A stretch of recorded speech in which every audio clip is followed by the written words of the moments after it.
How fun do you think the playoffs have been so far? Certain years we evaluate in all the sports. It's been an amazing playoff. It's been a boring tournament. You happy with these series so far? Tell you what, since I've been doing this and keeping a close eye on it, I've enjoyed the playoffs every single year. I think they've been great, and for your entertainment value, I think they've been awesome. This is not a disappointment, along with the rest. The thing that I find so fascinating about this postseason is, we sit down as analysts and we go through the data and we put eyes on games and players and pitchers and evaluate who's healthy, who's not, and then come up with our great ideas and scenarios of this is what's going to happen. It's like I'm shaking my head every night, like I never saw that coming. Yeah. So I think that's what's great about the playoffs. It's just with the parity in baseball, and it's not like it used to be where it was a little more predictable. Oh, these are the four best teams, and they're probably going to be there. And usually, two or three of those teams are right there in the end. I think now you got 12, teams going in the postseason, and yeah, you can give your thoughts and break it down. This is why this team should go on. But it seems like I'm wrong more than I'm right now. So I mean, to say the Mets and Detroit were just going to sweep and just go to the second round, or Mets didn't sweep the Kansas City Royals, and now all of a sudden they look like championship caliber teams. It's pretty awesome to watch. Watching that San Diego Padres team last night, first thing that came to mind, especially early in the game when they had that big explosion, is that looks like a world championship team. The thing that was great about it is Dodgers come right back and make it a game. And it's 6-5, and then the pitching comes in, and that great bullpen of the San Diego Padres comes in and just shuts them down in the seventh, eighth, ninth. Yeah, I've been far from disappointed. As a player with a regular season this long to iron things out, get you your seeding, now get you your bye, do you think that best of five is fair for this second round? I think it should be, in perfect world, everything is best of seven, because that's where you're truly going to find the best teams. You're Yeah. going to find the deepest rotations. We're going to see how that third, fourth, maybe even fifth starter, how is he as how deep is that? How deep is your bench? So in a perfect world, everything should be best of seven. I don't like the best of three. I don't like playing 6 months and 162 games, grinding it out. And then because Skubal comes in, who's for me, the best pitcher let's call it the tournament. Skubal's the best pitcher in the tournament. So he wins game one. Now you're out of the playoffs. You just won 162 games to get to the postseason, and now you're gone. So I don't like that three. I also understand the challenges that Major League Baseball has, where where do you fit it in? Where do you fit in all these teams? You're already going into Shorten the regular November. season. Well, you know what it comes down to, and it's ownership and it's money. It's Yeah. the dollar. Yep. You start adding games on, now you're going to have a problem with the players.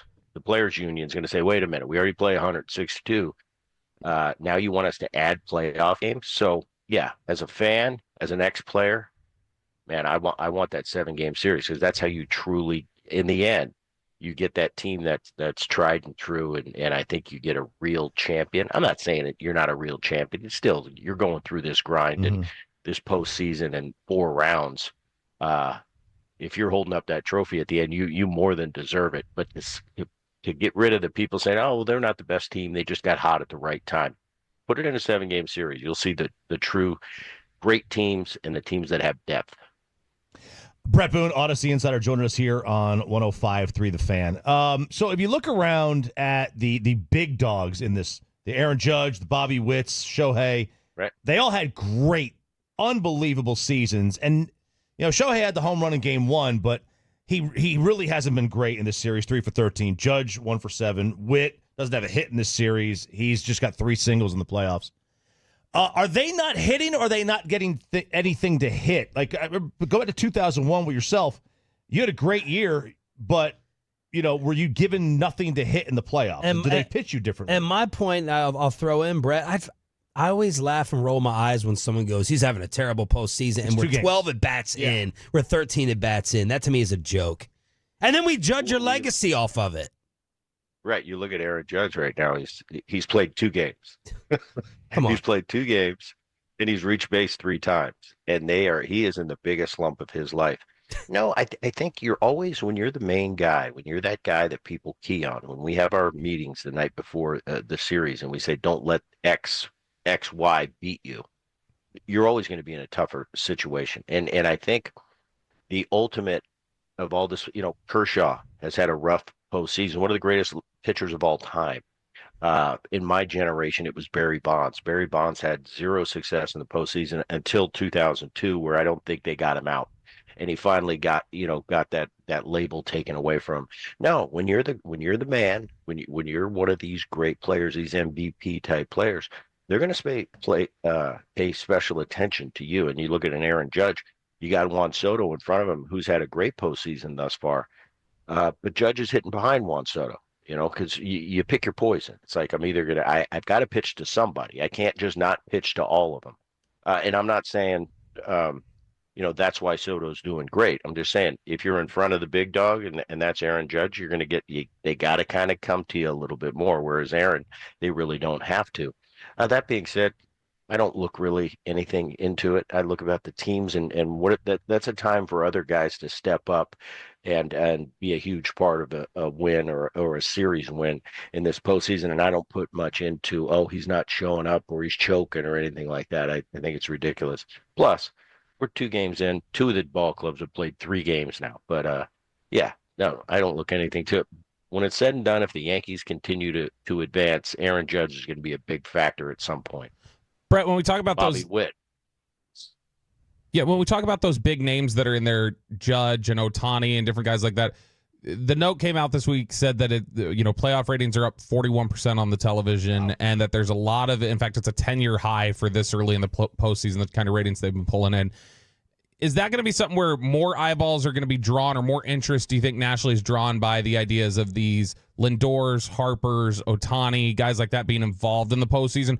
Or is it more a draw of the type of legacy organizations that are good and pulled in right now with the Phillies, the Dodgers, the Yankees? I think historically it's the legacy of the organization. I think the fact that you got the Yankees and the New York Mets in, it's been a little time since they've been in the postseason. I think you have an unbelievable rivalry that it's always been the Dodgers and the San Francisco Giants, but it's really turning into love. They kind of don't like each other now, the Padres and LA. I think that West Coast draw has been big for the postseason. I don't know. I look at all the matchups, like, these are all trending. It's like it could be a Mets Yankees World Series. It could be a Dodgers Dodgers Yankees, the 2 biggest franchises in baseball. So you've got all the big teams, and then you've got the Clevelands of the world, the Detroits of the world, the Kansas City Royals of the world that are really good, feel-good stories. The Royals haven't been to the postseason too often. They limped in. The Detroit Tigers, they were selling at the trade deadline. And all of a sudden, this Detroit Tigers are a real team, and they got a real bullpen, and they're getting big hits. They have something about them. The Mets are just finding a way. They got a nose for the finish line. I mean, starting with that playoff game, or that last 2 games of the season in Atlanta, where they just had to win just to get in. Now all of a sudden it seems like they get behind, they get the big hit. I think it's awesome all around. And also you have those marquee franchises in as well. I think that's why you see the ratings going up. Brett, I know you said you kind of leave your brother alone and you don't go game to game with him, but the way the sport is now, Matthew Boyd for the Tigers was pitching great, 4 2/3. He only had 72 pitches and they pull him. I'm sorry, Cleveland, they pull him. And they had to extend their bullpen. And it just seems like in the playoffs, managers can't wait to get to the bullpen. Philosophically, has Aaron talked about why that is and why they are so quick to just get out of the starter, get away from the starter and go to the relievers? Think of the Boyd situation. With the kind of the goofy schedule they have where they had the day off and then play and then another day off. I think Boyd's idea there was, listen, I'm going to show them that bullpen. I think they got the best bullpen in the American League. I think the San Diego Padres have the best bullpen in the National League. But I think he wanted to get his guys in that postseason mode and show them, here's what's coming if we get a lead, whether they did or not. And with the day off, I think he just wanted to get those guys some reps. That being said, yeah, it seems like we're in a day and age where there's a lot of finances that are put into the bullpen. We're in yesteryear. bullpen guys were just guys that weren't good enough to be starters, and you just throw them in the bullpen, and there wasn't a lot of big payroll down there. Now, teams they build their teams around that bullpen, so they want to get their money's worth. So I don't like it because it's kind of been taught. It's the culture now. As a young player, you get in the minor leagues and the low levels of the minor leagues, and it's kind of taught them to, hey, let's go five and then hand it to the bullpen. And that's kind of been the mindset. I really don't blame it on the players of today. It's the way they're brought up. I wish it would go long. I love seeing the great starters going into the game with the mindset of I'm going nine, but you got to have that mindset. And I don't know. I don't like the way the way the game's trending when it comes to how they're handling the starting pitchers, because I still think at the end of the day, the starting pitchers are by far the best pitchers in the world, not the guys sitting in the bullpen. And all the great starters, the legendary starters that we've seen through the years.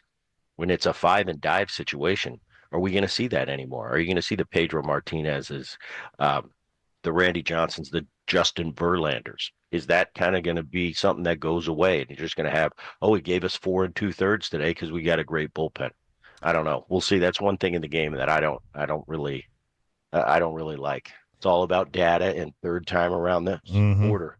Let me tell you this: the great guys, the great marquee number one starters type, me as a hitter, I don't want to see him a third time around. I really don't. Because it's nasty, and they are who they are for a reason. Yeah. So that's the one thing about the game I could do without. I'd like to see these pitchers extend and go out and get their 200 innings like it used to be. It's a very rare thing now. Do you expect, because it's not set up for the Yankees like this without Houston, without Baltimore, if they were to get knocked out in this round, do you expect the heat on Cashman and Aaron to be just too high? I don't think it's going to be too high. I definitely, if the Yankees were to get bounced, of course you're going to hear the grumblings again. Here they come. Aaron Boone stinks. Cashman needs to go.